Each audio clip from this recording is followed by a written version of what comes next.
I was finishing the last shift notes at Bellini's on Pemberton when my phone lit up with Mom.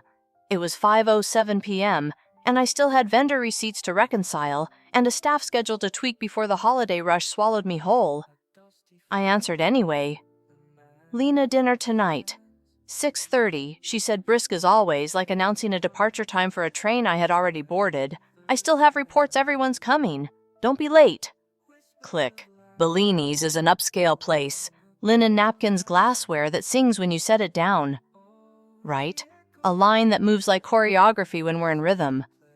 I'd climbed there one weary step at a time, from host stand to floor lead to operations manager, the person who catches what falls and keeps it from shattering. The pay is good. The hours are a tax you pay with your bones. I drove 20 minutes to the split level on Sycamore Lane, the house where I learned to tie my shoes and to make my voice small. The porch light threw a halo over a pair of kid-sized boots. Through the front window, I caught the end of a laugh as my older brother Nathan leaned across the couch to tug a sock off his son's foot. Laura, his wife, sat beside him, chin propped on her fist, all proud softness. Their daughter Sophie read, with her lips moving index finger, guiding the sentence like a conductor. My younger sister Mia was curled into a corner of the sectional with her boyfriend Evan, making a show of casual knees touching fingers, finding fingers. It smelled like braised short ribs and thyme. We ate at the old oak table, its varnish thin, where our school projects once stuck a constellation of nicks mapping out our childhood. Dad carved. Mom directed. Plates found hands. Nathan started the small talk by accident, which is to say he started talking and everyone else made it big. So the regional team overhauled the portfolio assignments, he said. "My book's triple what it was.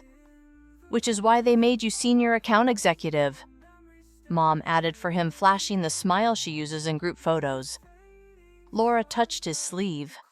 We toured a place in Brookhaven, big yard, enough room for an office. "It's time." "That's wonderful," Dad said, and turned to Sophie. "Tell Grandpa what you read this week." "Charlotte's Web." She reported, dead serious about it. Max 4 and Sticky knocked a fork with his elbow and giggled. "Max is figuring out Big Boy Potty," Laura said, even prouder than before. Mom asked Mia about her job at the credit union and did not wait for the answer before adding, "And Evan has news." Evan cleared his throat, then took Mia's hand like he'd practiced in the mirror. "We're engaged," he said, voice pitched to a brightness he probably thought counted as confident. The table broke into applause, the cheap kind that breaks easily and litters the floor. Mom cried. Dad shook Evan's hand like he was closing a deal. Laura reached for Mia's fingers. "Show me," and they both squealed over a delicate oval that winked in the chandelier light. Someone poured more wine. Someone else asked about venues. Even Sophie looked up from her book. I cut my meat into smaller pieces and made them last. The exchange had a rhythm I could have tapped with my foot. Nathan's sun, Mia's moon, a sky of adults orbiting on schedule. No one asked about Bellini's, about the catering contract I'd landed with a firm that wanted 300 covers staged in waves and ready to plate in 12 minutes each. No one asked about the December calendar I was manhandling into something that wouldn't crush my team. No one asked if the person who never made it home before 10 was sleeping. "Lena, the salt," Nathan said, without looking away from Evan's ring, and I handed it to him, then folded my hands in my lap to keep from drumming the table. "Oh, speaking of Christmas," Mom said, tone bright and managerial, "we should talk about the dinner." I nodded, because that is what I do. We're hosting here. It'll be bigger than usual. Nathan and Laura's parents, Mia and Evan's family's Aunt Lydia, and Uncle Ron, cousin Elise and her kids. And of course us. She counted silently, lips moving, then looked up. 20, maybe 22, depending on Elise's oldest. Dad whistled. "That is a crowd. It is!" Mom agreed. She turned to me, "All boards and bylaws. So since you work at that lovely restaurant, you can arrange the food through Bellini's and have it brought on Christmas Eve. High quality, no stress. You can probably get us a break on the price too." The room steadied around me, or maybe I stopped moving. "Mom, Bellini's isn't exactly casual dining." She interrupted, nodding. "Yes, we know. That's why it will be special. I did the math in my head the way I always do. Per person plate price at holiday rates cost of protein sides, in catering size pans, hors d'oeuvres, dessert samplers, delivery charge extra for warming racks tax. For 20. Dad asked, and I told him. About $32.50, I said. Maybe a little less if we scale back on starters. I can put in 1,000 myself, but everyone else would need to contribute. The air thinned. Chairs creaked. You make good money, Mom said soft in a way that had teeth. And you work there. Surely there's a family discount. I'm the operations manager, not the owner. I can ask, but our holiday prep is already maxed. Even if I can get 10%, that still leaves almost $3,000. Laura cleared her throat. It's Christmas. It's family. Nathan shifted. We weren't planning for that. Mia's voice was small and sharp. You live alone. It's not like you have a mortgage and kids. Evan made a noise that was not quite a laugh. Dad folded his hands the way he does when he wants to look reasonable. Your mother is trying to make something nice. We shouldn't nickel and dime Christmas Lena. I'm not, I said steady. I'm telling you what it costs and what I can cover. Mom blinked 1, 2. The smile was gone. You don't have a wedding to pay for, or a house to furnish. I can't believe we're having this conversation. I looked at Nathan. He stared at the centerpiece. I looked at Mia. She tucked her ringed hand into her sweater sleeve. Fine, Mom said, at last voice cool. You will cover it. End of conversation. Delivery at 5 on the 24th. There was a kindness in the way the fork sounded when I set it down. It did not scrape or clatter. It merely arrived. All right, I said. I help clear plates after because I always do stacking bowls the way Mom prefers rinsing until the water ran clear. Laura packed up leftover carrots for Sophie. Mia sent a picture of her ring to the group chat she keeps with high school friends. Dad turned on the game and fell asleep in 15 minutes the way men on sofas in the suburbs have fallen asleep since sofas were invented. When I left the porch, light did its halo trick again. My breath rose then vanished. I drove back to my apartment and typed the order into our catering system while the radiator clanged like a ship struggling out of ice. Rosemary-crusted rib roast cider-glazed ham, roasted roots with preserved lemon Brussels, with pancetta and balsamic mashed potatoes by the gallon butter rolls that steam when you tear the miniature custard tarts, and a flourless chocolate bar for the gluten-free in-laws. Warming sets, sternos, disposable serving utensils thick enough not to bow. Delivery set for December 24th, 5 p.m., Sycamore Lane. At 9 the next morning, I ran the order by Rita, our head chef who takes nothing personally and everything seriously. Ambitious, she said, approving. I'll have Marco sign off on the quantities. You'll need to drop a deposit. I slid my card across the desk, $1, $300, now the rest in the system. It hit like a dull door closing in the next room. Marco wandered by, just in time to see the total. Bellini's Santa strikes again. He grinned. Big family. I shrugged. Big enough. You always do things right, he said, and meant the work, not the dinner. It is its own kind of warmth, the boss who sees you. December did what December does in restaurants, filled every chair twice, turned the kitchen into a furnace, made clocks run fast, and bodies run faster. I lost entire days inside the din of clinking cutlery and the hiss of the dishwashers measured time in pickup tickets, and the way cream sauce clings to the spoon when it's ready. On paper, I went home every night. In my head, I was still at the expo window reminding myself to breathe. The numbers on my bank app steadied, wavered, steadied again. For a year, I'd been transferring $1,000 each month to help my parents with the mortgage after Dad's heart scare nudged him into early retirement, and Mom's library hours shrank to part-time. Nathan didn't send anything. Mia didn't either. The arrangement, if you could call it that, had never been spoken aloud, which is the neatest way to make it permanent. By Christmas Eve, the restaurant was closed. Bellini's shuts down, both the 24th and 25th, and I stood in my apartment with the sweater I wear once a year pulled over my head, adjusting sleeves I never notice otherwise. The plan was to head to Sycamore Lane early, make sure the folding tables were dressed, that the carving knives were sharp, that the oven was set to keep and not incinerate. I was fastening an earring when my phone chimed. Mom had posted on Facebook. I don't check it much, but the preview banner showed the living room. I know by heart the painted brick fireplace, the same fluted stockings from a decade ago, a tree trimmed within an inch of its capacity, red glass white lights, a satin ribbon spiraled like a galaxy. In front of all that stood my parents Nathan and Laura with their two Mia and Evan. Everyone in jewel tones, the kind of clothes bought specifically for December. Everyone smiling like a picture frame. I tapped the notification. The caption read, "Nearest and dearest, right at home. Merry Christmas from us to you." There is a particular way sentences can tilt the floor under your feet. I found a chair without meaning to. The first comments were the usual heart-sparkling trees, the names of people who once brought salads to our backyard barbecues. Then Aunt Lydia's name scrolled up. "Beautiful, where's Lena?" Mom answered almost at once. "Oh, no one will miss her in this one." My thumb hovered over the screen like it was a different hand attached to a different body. I looked at the picture again, at what it had framed in, and what it had framed out. They were dressed, set the pose, practiced shoulders, angled heads, tipped the choreography of inclusion. They had time to assemble to match to stage. They had time to press post. I was due there in an hour. I read the caption again, then the reply, and again, as if repetition could make words mean something else. Nearest and dearest. No one will miss her.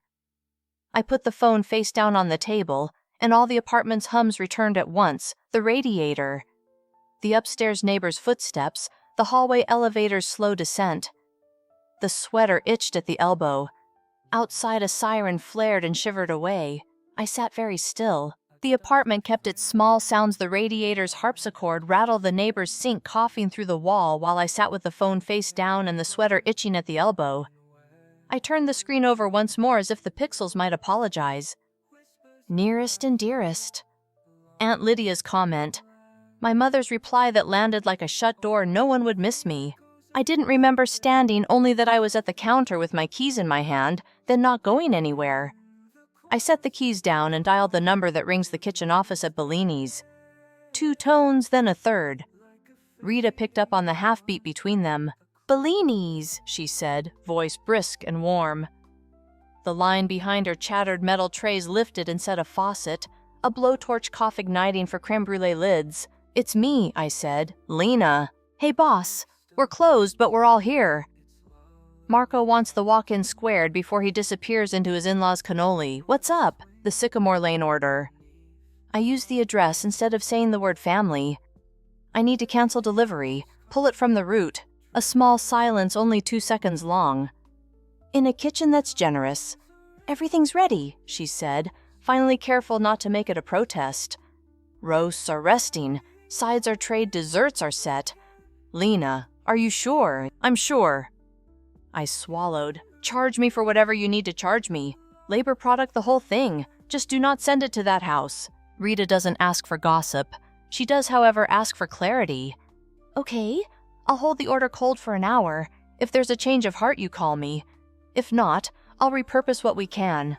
Thank you." I hung up and aimed my phone at the couch cushion like it might bite. It vibrated before it landed Marco. "Tell me I misread that cancellation," he said.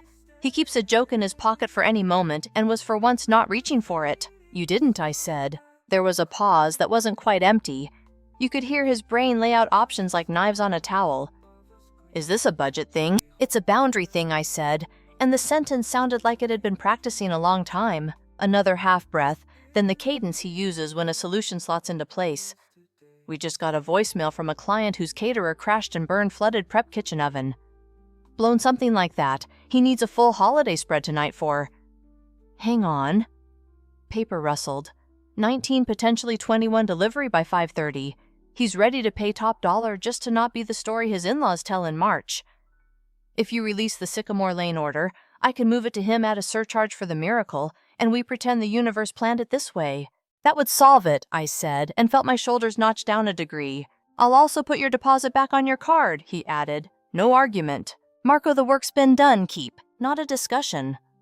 1, I'm not charging my operations manager for a family dinner that disappeared. 2, I want you to remember that I'm decent at being a person. A sound came out of me that started like a laugh and ended like nothing. Okay. He lowered his voice a fraction. You all right? I will be. Handle the reroute. It's already happening. I could hear him walking as he spoke, the swing of the office door, the reverb of the hallway, then the kitchen storm. Rita. The Carter order migrates. I'll send you the address. Lena's off the hook. A cheer rose from someone who hates wasted mice. He came back to the receiver. Go do nothing productive for a few hours, he said. Doctor's orders. When the line went dead, the apartment seemed larger. I washed a glass I hadn't used, dried it, set it back. The sweater still itched. I took it off and left it over the arm of the chair, then put it back on because the room felt colder without it. The picture on my mother's page sat in my head like a framed thing on a mantle you never dust. I didn't turn off my phone exactly. I turned off everything that connected it to them. Do not disturb until morning. Banners silenced, the doorbell of my pocket muted. For a while I just existed. The radiator, the city outside, the clock over the stove that runs 3 minutes fast because I prefer my future gentle. At 6, the apartment buzzer sounded. I went to the intercom, thumbed the talk button. Delivery for Lana, a voice said. From Bellini's. My heart did a tidy involuntary thing. Come up, I said, and buzzed the door. The runner wore the restaurant's gray beanie and a smile that belonged to someone paid time and a half to be kind. 2 insulated bags settled on my counter like small miracles. He left before I could overthank him. A slip of paper on the top container read in Marco's handwriting. For once eat while it's hot. I unlatched lids like I was unwrapping evidence. Sliced rib roast blushed exactly to medium. Cider glaze lacquered the ham in a way that stuck to the knife and made you forgive it. Carrots looked like jewels. The Brussels promised crunch. There were mashed potatoes in a tub so heavy it could have been a doorstop, and a small, absurdly perfect custard tart with a kiss of burnt sugar that cracked when my spoon broke it. The apartment filled with rosemary and butter, the kinds of smells that make strangers nostalgic for things they never had. I plated enough for a sane person, and still made a platter. I ate standing up at the counter, then sat, because standing felt like keeping watch. I let a black and white movie run without listening to it. I tried to think of nothing, and thought of everything. When food is skillfully made, it asks nothing of you except your attention. I gave it that. Time unspooled. I rinsed and stacked. I set aside 2 portions in the fridge, like saving for a version of myself who might wake from a dream hungry. When I finally checked the phone, the lock screen wore numbers like storm bands, missed calls, messages. I didn't open them. I turned the phone face down again and washed my hands as if the notifications were flour. Later in the way, evening. Surrenders tonight. I crawled into bed with a book. Read the same paragraph 3 times, and slept the kind of sleep that arrives like mercy. The morning came in on the slant. I live in a line of brick that catches the sun awkwardly, so the bedroom holds a stripe of gold over the dresser before it gives the living room anything. I made coffee. I put a piece of ham in a skillet because I like the way fat talks to heat. I turned the phone over. 47 missed calls. 68 messages. The list was a chorus. Mom, Dad, Nathan, Mia, even a number I recognized as Laura's mother from that one time she group texted a cookie recipe at Thanksgiving. I scrolled to the earliest. 5:42 p.m. Mom. Where is the delivery truck? Confirm time. 6:03 p.m. Nathan. People are arriving. ETA. 6:18 p.m. To call me now. 6:20 on Mia. Are you doing a bit?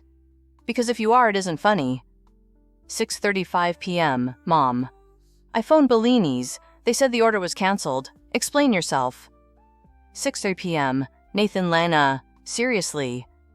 7:05 p.m. Laura's mom. We can order pizza if the food is delayed. Just let us know. 7:26 p.m. Dad. This is unacceptable. 7:26 Mom. You have put us in an impossible position. 7:05 Nathan. The kids are in tears. Do you know what this looks like to Evan's parents? Yam's mom. We send everyone out for drive-through on Christmas Eve. I hope you're pleased. Opim Dad call now. You 3 free fem mom. You have humiliated us in front of family. 17 p.m. Nathan, I don't even know you right now.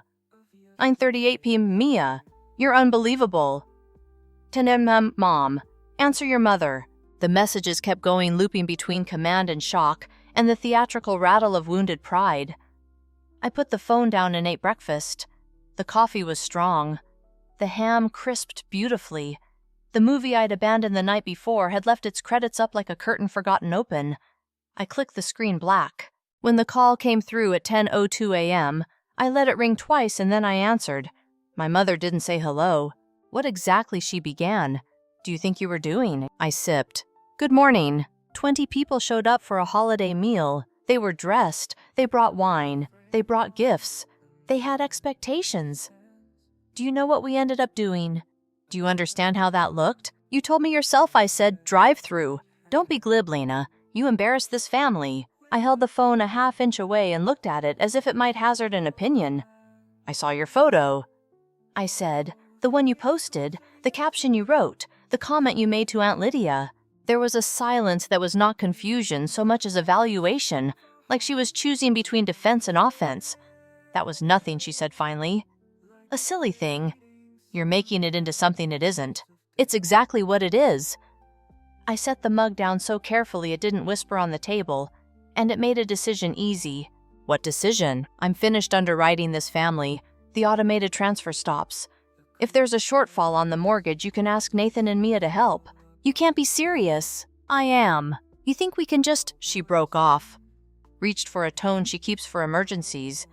We needed you yesterday. We need you now. You make the most money. You don't have the expenses your siblings do. You've always… Exactly, I said. The word sat between us like a weight. I've always… Her breath hitched. I wondered if she was about to pivot to apology, but the wheel in her hand is old and turns the way it turns. After everything we've done for you. What you've done, I said, is remind me who I am to you. Last night clarified the rest.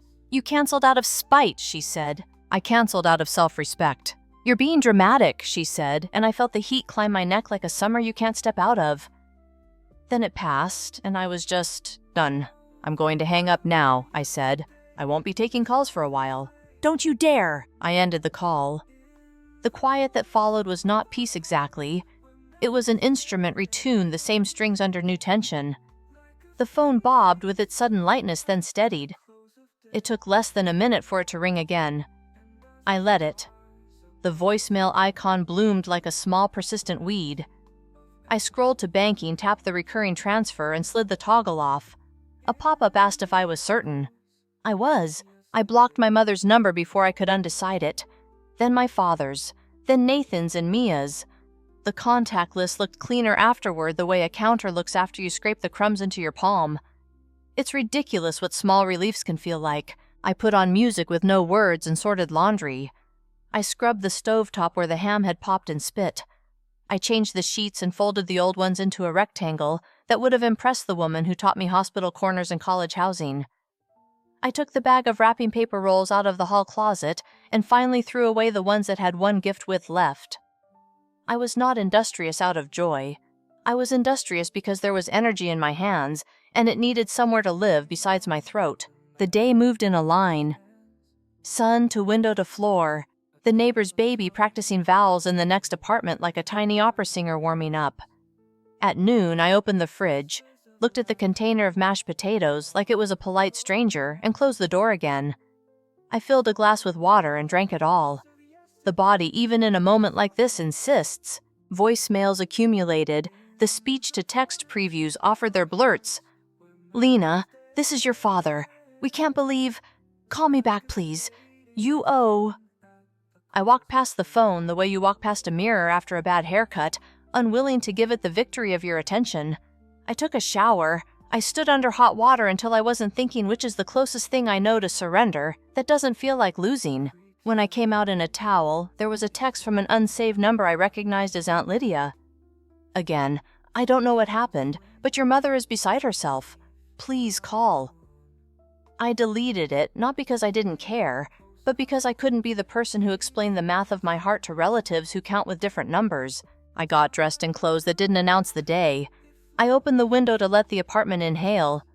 Somewhere down the block, a dog had opinions. The world went on indifferent and faithful. I made tea. I answered an email from a vendor asking if we could push a produce delivery by one day because their truck had eaten a belt. I told them yes.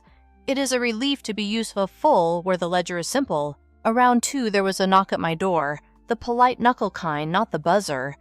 I didn't move right away. I sipped the tea to consider if I was expecting anyone. I wasn't. I set the cup down and after a pause long enough to be deliberate, went to look through the peephole. The hallway was empty. I smiled without humor. The neighbor's kid likes to play ding-dong ditch during school breaks, and the smallest part of me was grateful to him for providing an unambiguous narrative someone rang and ran. I locked the deadbolt again and leaned my forehead to the cool metal of the door, only long enough to feel the temperature change. I chose a book that had nothing to do with December and read until the sentences made a raft. When I needed more air, I went for a walk around the block past the bodega with oranges stacked like planets and the tailor's window with a suit jacket armless on its form. The sky was a pale blue that looks like it might accept anything you write on it. I wrote nothing. I walked. Back home, I reheated some of the vegetables and ate them with a slice of ham, the same plate twice improved by hunger. I set the dish in the sink and let the water run. The phone sat on the table where I had left it, a dark stone in a stream. The notifications waited the way weeds wait, patient, low to the ground, confident in their persistence. I let them. The afternoon drifted toward evening, and I could feel, if I let myself feel it, the gravity of other people's expectations pulling at my edges, insisting I come back into their orbit. I stayed where I was, steady on my small axis. The apartment exhaled around me. The radiator clicked. The light went amber, then thin. I folded a blanket over the arm of the couch and pressed the fabric flat with my palm, a gesture with no purpose beyond its own neatness, and only then realized my shoulders had dropped another inch. I could get used to the way the room sounded when I wasn't bracing for the next instruction, the next accusation, the next role to audition for. I stood in that sound for a while, as if listening for a note beneath it, and when I didn't hear one, I simply went on. The apartment had learned my quiet. By late afternoon, the light went thin, and the radiator clicked like it was agreeing with me. I was rinsing a plate when the buzzer went off, long, insistent, as if someone held the button with their whole thumb. "Lena, open up," my mother's voice came tinny through the speaker, the building's bad wiring shaving off her vowels. I stood for a beat with my hands still in the sink, then dried them and pressed the door release. Their footsteps traveled the hall in a chorus I knew too well. Dad's even tread, Mom's faster clip, 2 sets younger and eager to arrive and be done with it. The knock at my door was not polite. When I opened it, they were arranged like a family portrait that had walked off the wall and kept its pose. Mom came in first without waiting to be invited. The others followed. The smell of someone's cologne trailed in after them and stuck. "We need to talk," Mom said, as if this were a meeting I'd scheduled and failed to prepare for. "Then talk," I said, and stepped back enough to close the door behind them. They didn't sit. No one asked if they could. Last night, Dad began, hands folded, was unacceptable. "Unacceptable," Nathan echoed like he'd brought the word from home in a bag and was proud to present it. Mia's chin lifted. "Evan's parents think we're a disaster," she said. "Do you know how that looked?" I leaned against the arm of the couch and waited. There's a power in not filling a silence. Mom filled it. "You humiliated us," she said. "You made a promise about dinner, and then you what? Decided you were above it? Your grandmother would be." "This isn't about dinner," I said. "It is exactly about dinner," she snapped. "It's about that photo," Nathan said, impatient now. "You made a thing out of nothing and blew up Christmas over a caption." "The caption said nearest and dearest," I said. "Aunt Lydia asked where I was. You replied that no one would miss me." I could still hear the phrasing in my head, the way you hear a song you hate because the radio won't stop playing it. "That was not nothing." Mom's mouth tightened. "You're twisting, don't," I said. I didn't raise my voice. It didn't need raising. "You asked me to pay for a meal for 20. You decided I would. You told me when it would arrive. You never asked how I was or if I could or if I wanted to be in a photo. You tell yourself stories where I'm the reliable one and you're the loving ones. Both can't be true." Mia's eyes flashed. "You think you're the only one with pressures. Nathan has kids. We're saving for a wedding. You don't have a spouse or a mortgage," I said. "I know. That sentence has been brought up at every table we've sat around for 2 years. Dad tried for reasonable. Your mother planned something special. You could have called. You could have explained. I did explain, I said. Many times. You didn't like the math, so you made it my responsibility. When I stopped agreeing, the only word you had left was unacceptable. Laura, quiet until now, shifted, then stilled again when Nathan's shoulder brushed hers. Mom took a breath that made her necklace move. We're your family, she said softly, which is how she delivers the lines she thinks are closing arguments.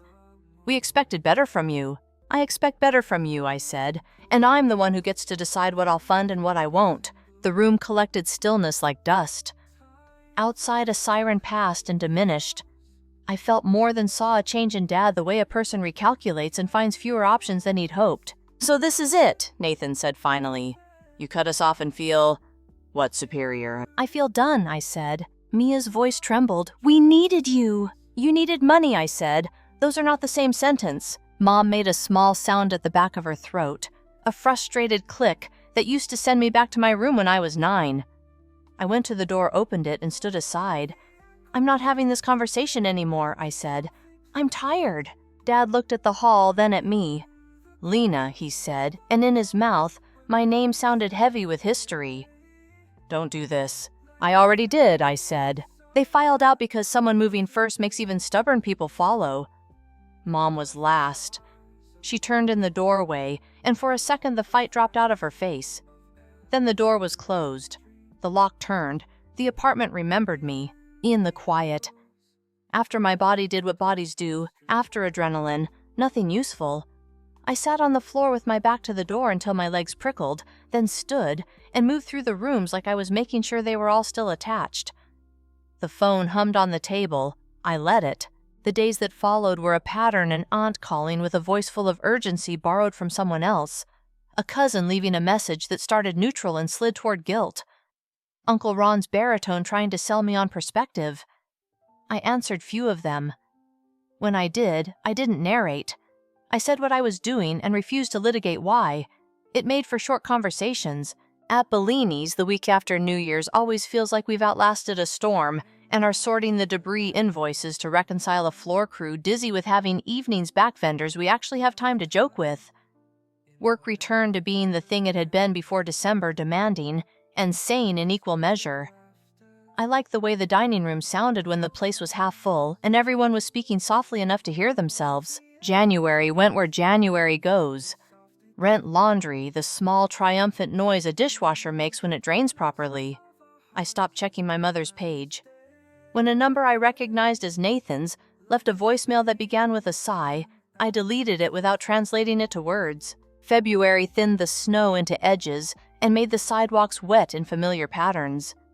One afternoon, midway through inventory count the bar's limes versus our limes. Our flour allocation against Rita's tally. Marco poked his head into my office. You've got visitors, he said, and his voice had the careful neutrality of a person placing a glass on a table that might wobble. Vendors, I asked. He shook his head toward the host stand. Parents, he said, and let the word be what it was. Through the office window, I could see them in the waiting area, upright in chairs like they were practicing for a photo. Mom's coat was the nice one she saves for church. Dad had knotted his tie rather than clip it. They looked like people who hadn't slept properly and wanted to show they knew how. I opened the office door and crossed the dining room, aware of the way the floor planks count your steps if you let them. They stood at once, then hesitated, unsure of a choreography without a script. Can we talk, Dad asked. For a few minutes, I said, and led them into the office. I closed the door and leaned back against the file cabinet. I didn't offer chairs, but they took them anyway, the way you do when you're tired. Mom folded her hands in her lap.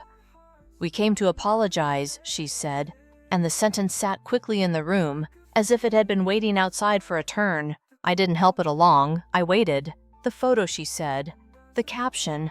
My comment to Lydia. They were cruel. I was… She searched for a word that didn't let her off and found one that did not. Thoughtless. Dad cleared his throat. We've been speaking to someone, he said. A counselor. I didn't try to hide my surprise.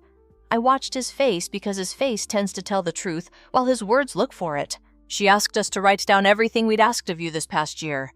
He continued. Money favors questions that were not questions. Seeing it on paper was... He stopped before the metaphor, which is unusual for him. It was a lot. Mom nodded, eyes wet. We treated you differently, she said. We excused it by calling you capable. We called it closeness when it was convenience. We asked without asking. We didn't look at you when you weren't doing something for us. The radiator in the office let out a faint hiss, as if it couldn't help participating. Dad straightened his tie like it had shifted all on its own. We're making changes, he said. I took a few shifts back at the hardware store until the consulting work picks up. Your mother's doing mornings at a market near the library. We've reworked the budget. We won't need your transfers.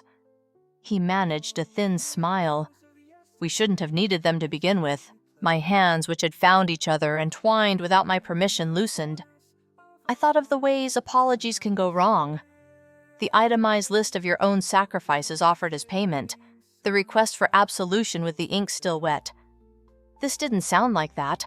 It sounded like two people who had been handed a mirror and decided not to throw it away. Mom looked up. I don't expect you to anything, she said, tripping over the verb. We hurt you. We made you small in rooms you paid for. I'm sorry. The room held the words without echoing them back. I let them sit where they were. I'm not ready to forgive you, I said, and my voice didn't shake. Mom nodded, the motion small and precise, like agreeing to a fact.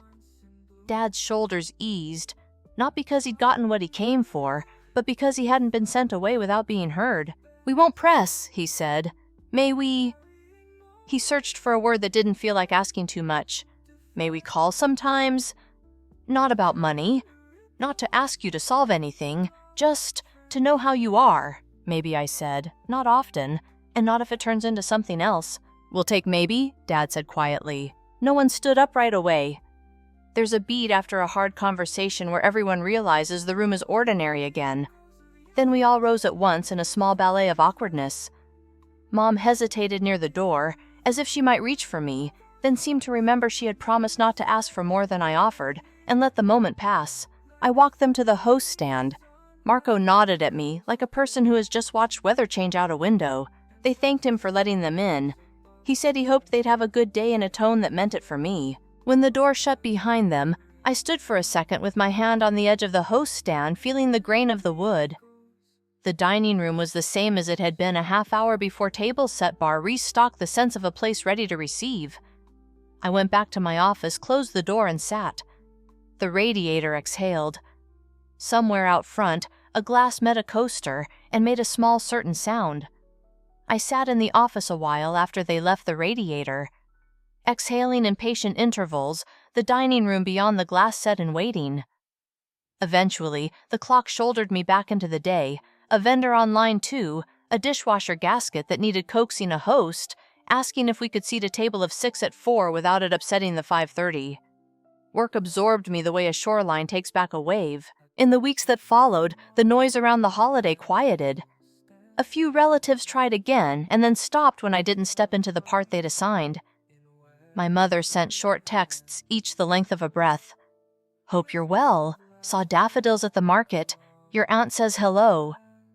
I answered some, and, not others, as if skimming a book I already knew by heart. None of them carried a request. That felt new. Money no longer left my account in the dark hours between days. It was strange how quickly a number could look like air returning to a room. I replaced a lamp that had flickered for years, bought a proper winter coat, instead of layering 2 tired ones stocked the pantry with the kind of staples that make dinners happen without planning. Small improvements, unremarkable on paper, altered the slope of an evening. At Bellini's, January softened our edges. The line ran smoother. Rita laughed more easily. Marco returned to trying out terrible puns on the staff before service. One afternoon, he handed me a printout and a grin. Year-end review, he said. You kept a lid on December without losing your head. That's a trick worth money. The raise wasn't dramatic, which somehow made it feel steadier. We marked it with paper cups of espresso at the expo window, the kitchen clapping their spoons against stainless for percussion. I saw my parents once more, not by arrangement, but across a grocery aisle in the late afternoon glow that makes everything look gentler. We met in front of the oranges. My mother's hand hovered over the fruit, then fell. She said my name in the careful way you use on a step you aren't sure will hold. We stood there among pyramids of citrus and made a small weather-safe conversation how the cold had been, whether the soup stand had reopened, that the market's new bread was better than it looked. She didn't mention money. I didn't mention Christmas. When we parted, she touched my sleeve with 2 fingers as if checking a fabric's weave. The gesture stayed with me longer than the words. February unspooled itself into familiar patterns. I opened the restaurant with the morning crew. Some days, loving the hush that belongs to empty dining rooms, chairs breathing glassware, faintly chiming when tray stacks settle, the way sunlight locates the dust we've already wiped away. I closed with the night crew on others counting out drawers, while the last table laughed softly over a shared dessert. In the middle of those hours, the place felt like a machine tuned to the precise key of human appetite, and I fit into it without scraping. On a Sunday, I had off. I cooked in my own kitchen with the radio low. Something simple that makes the apartment smell like intention onions easing into sweetness, tomatoes giving up their shape, pasta water salted enough to matter. I set a single place at the table because I was the person eating. I ate slowly, not staging anything for anyone else's gaze, the fork finding my mouth and the taste finding the day. The calls from my parents when they came were brief and ordinary. My father asked if I'd heard the train line was replacing old cars. I hadn't.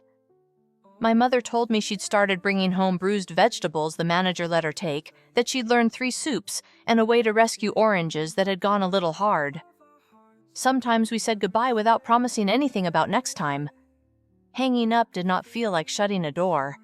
It felt like placing a book down on a table and leaving the room for a moment. One evening, closing side work finished and staff out the door, I stood alone in the dining room and looked up at the framed photo near the bar, a candid from the staff party months back. Somebody had caught us mid-toast, faces open. Hands lifted, the kind of accidental symmetry that only happens when no one is trying to choreograph it. I could find everyone by posture alone. Rita's shoulders squared like she was bracing joyfully for impact, Marco leaning in, as if all jokes were better heard at half a distance, servers with their ties askew in a way that made our formality feel earned rather than staged. I was there too, a little off-center, smiling, without checking if the expression would read well later. It was not a captioned thing. It did not declare who counted. It simply held the moment it had been. Outside, snow had decided not to stick. The streetlights lifted the wet into a faint glitter and let it fall again. I locked the doors, ran my hand along the edge of the host stand, and left the room as I'd found it ready for people to arrive and be fed. Back home, I set my keys in the tray, kicked off my boots, and leaned my shoulder to the window until the glass gave up its chill to me. The apartment had its winter sounds, the pipe's distant tick, the elevator's slow ascent, the murmur of a television through a neighbor's wall. I made tea and carried it to the couch. The phone lay on the table, screen dark. I let it stay that way. Steam rose and unraveled. The radiator clicked and rested. Somewhere below, a door closed, then another opened the building, breathing in its steady, ordinary way. I sat and listened to it, the room taking my weight and giving nothing back that I hadn't asked for. Thank you so much for listening to today's story. If this story resonated with you or made you reflect, I'd love to hear your thoughts, so feel free to share them in the comments below. And don't forget to like, subscribe, and hit the notification bell so you won't miss the next story. I'll see you next time as we continue exploring more journeys and lessons together.